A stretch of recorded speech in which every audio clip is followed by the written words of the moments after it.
Today I'm shooting a video about optimizing the conditions for your outside air conditioning unit. So a few years ago I had a fan blade on my unit disintegrate, completely destroy the unit, and I got a completely new unit, and I expected to see an improvement.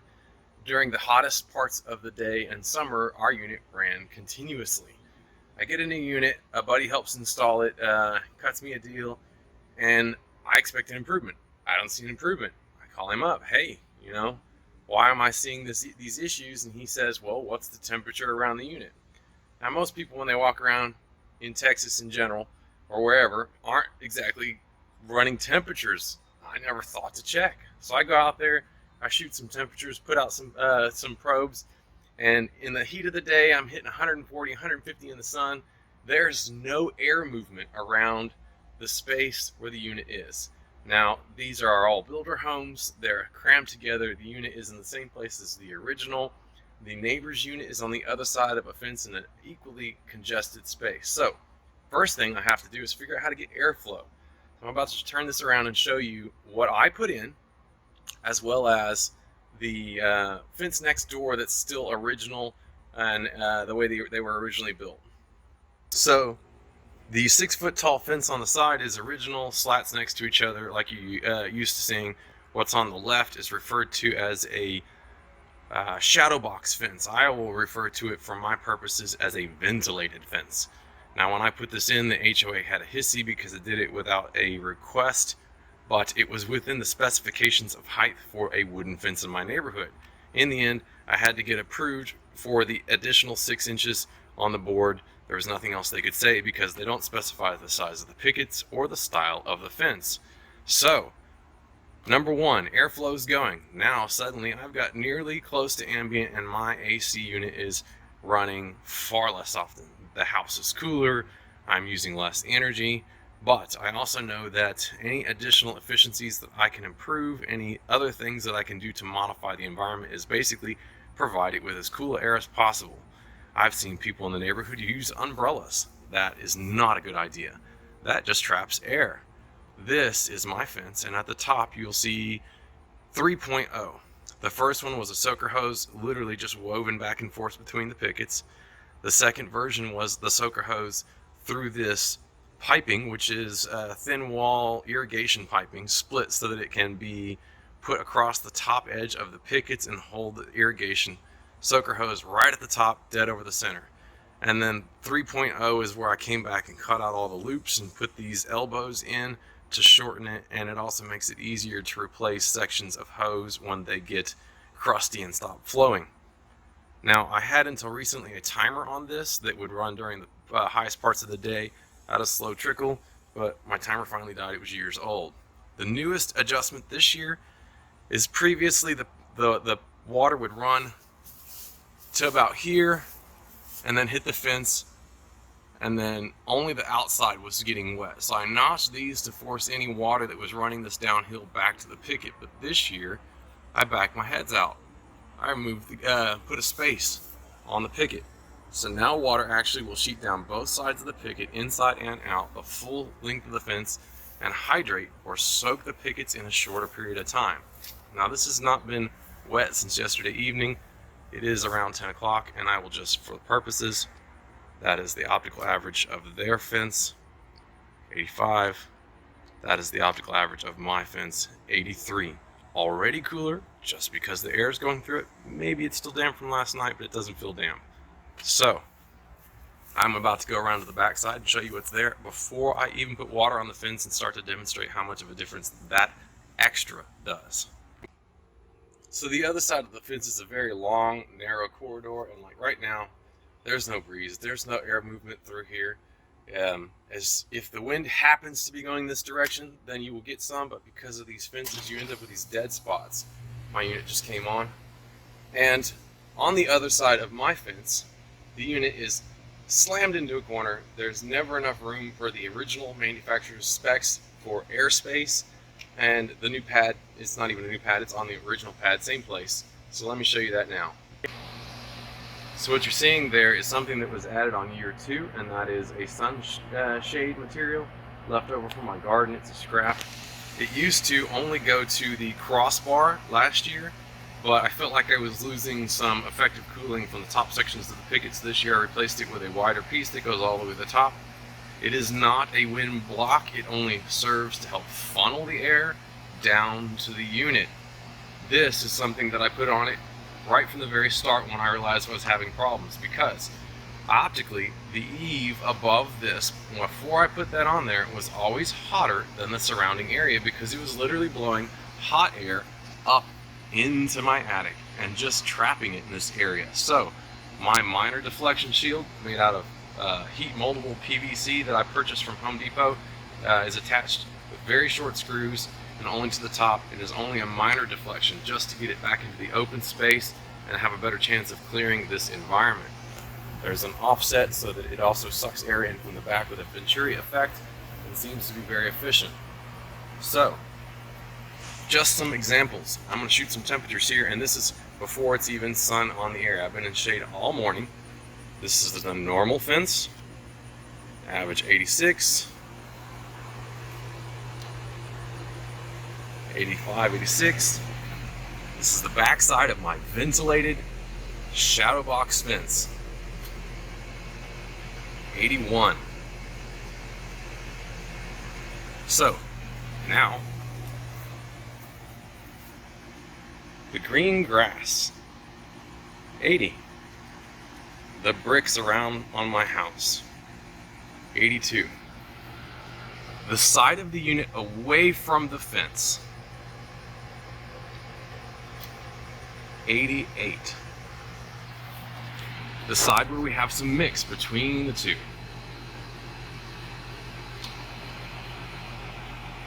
84. The side of the fence with the pickets, no water,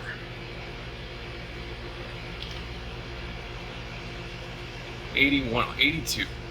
That's a few degrees difference, but every little bit of cooler air improves how efficient the unit is. It can only transition a temperature so far.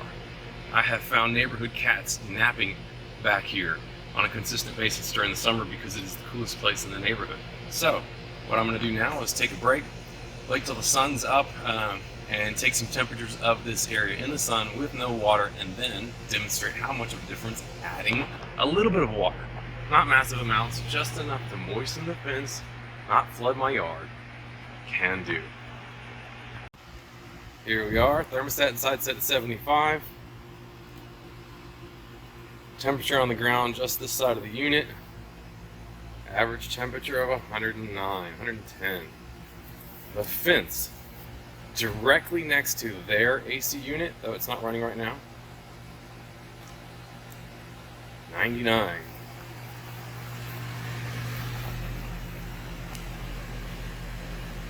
The back side of my ventilated fence, 90. The shady side of it when the other side is in the sun. Now the unit.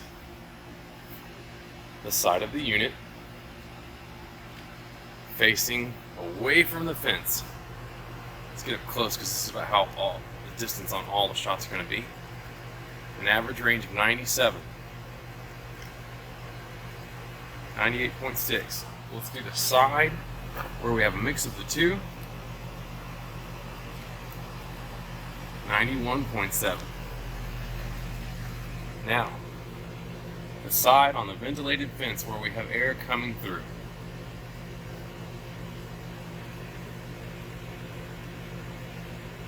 87. 87.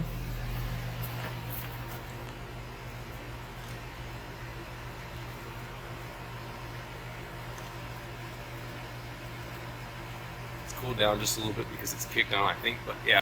And that's just sun versus shade. Quick shot over the fence of their unit, sitting in the shade, 107. So I believe I said previously in the video that I used to have a timer, and lately I've just been doing this manually, coming out and turning the soaker hose on.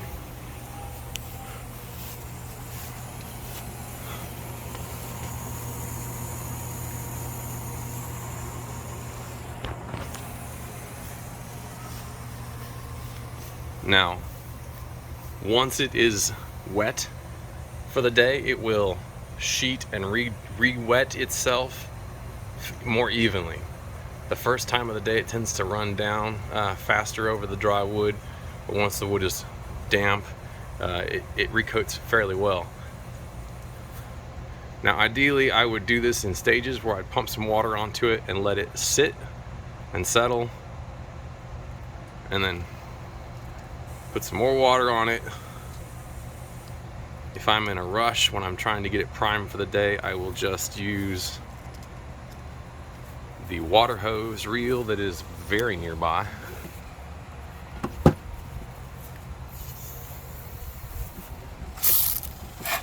That's if I have it on the right jet.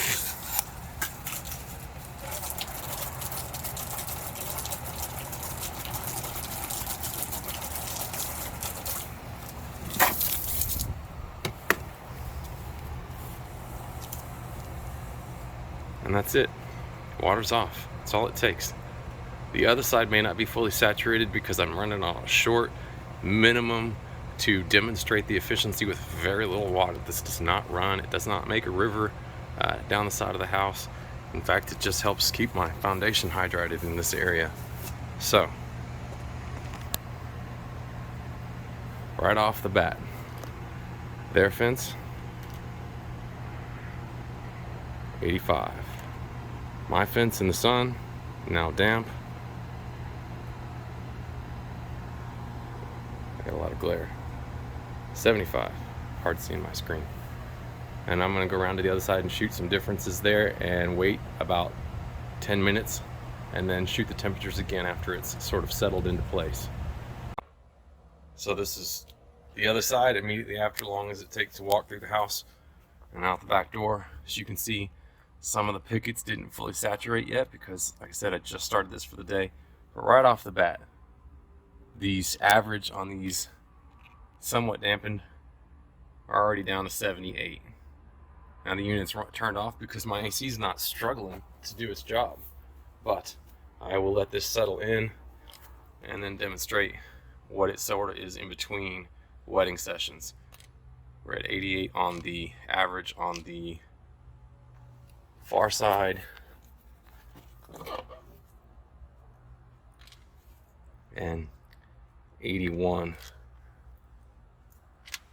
on the fence side immediately after wetting the fence, and then the unit turned off. 10 minutes up, I'm gonna go back outside. 12:30, not even the heat of the day.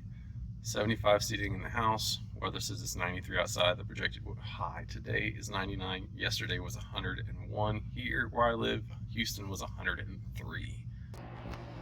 All right, 10 minutes later, no additional water, and you can see how it's pretty well evenly spread out except for the last picket because that's actually on a post. And again, we're going to shoot over in the shadow, shade on their fence. That average is 100 degrees. My fence, 87. Now we'll shoot the section of their fence that's in the sun. 104.6. The grass this side that's out and away from the fence and did not get wet in the sun, 104. Shady side of the fence next to their unit while running, 101. Next to my unit while running, 98. Grass back here, 102. My brick wall, which later in the day will be baking, 99. Now, the unit itself, keep it a little swirly, 100. Swirly on the side where we have mixing, 95.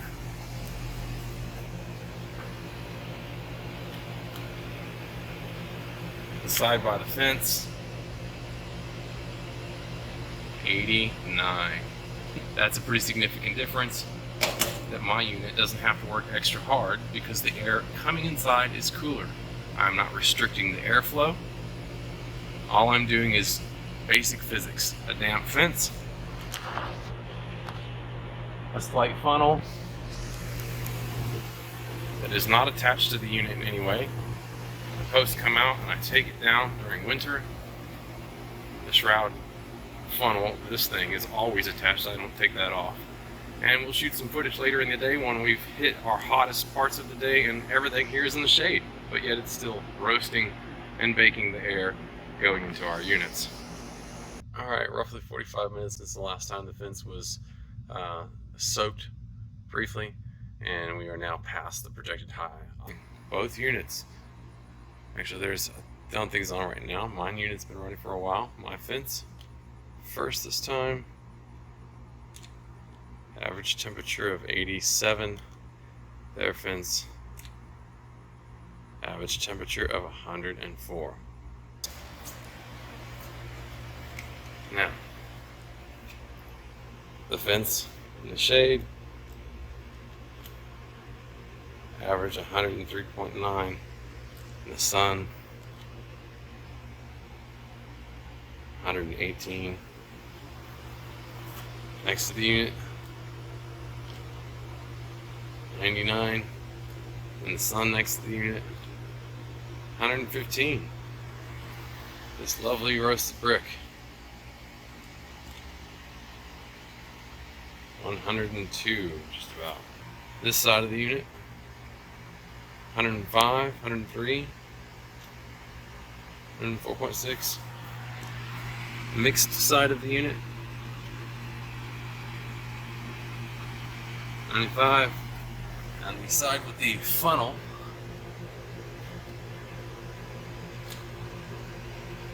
90. Back side of the fence, 79. Let's do that again. Bigger circles. 79.4, and again, that's like 45 minutes from the last time the fence was watered, so to speak. Significant difference. It's a small cooler on your fence, ventilated. Just make sure your AC's got some airflow. My name's Richard. Clutches and Crafts Plus. Please subscribe today. Drop a comment, drop a like, share it with a friend. Try this out on yours. Tell me what you do. Tell me why you don't think this works. I know some people will talk about, oh, it's easier just to spray the coils, but that, one, can leave hard water on the coils, destroy them permanently. Two, under pressure, bend the coils, destroying them permanently. And three, restrict airflow through the coils because they're saturated in water, causing it to not operate effectively with its air. This is really just the best you can do, is provide it the best environment possible. Now you can put a bunch of plants around it, but that can be restrictive. I'm thinking about doing some additions so far as a fence on this side, but that requires some modifications to make it accessible. Drop a comment, tell me what you think. Subscribe today.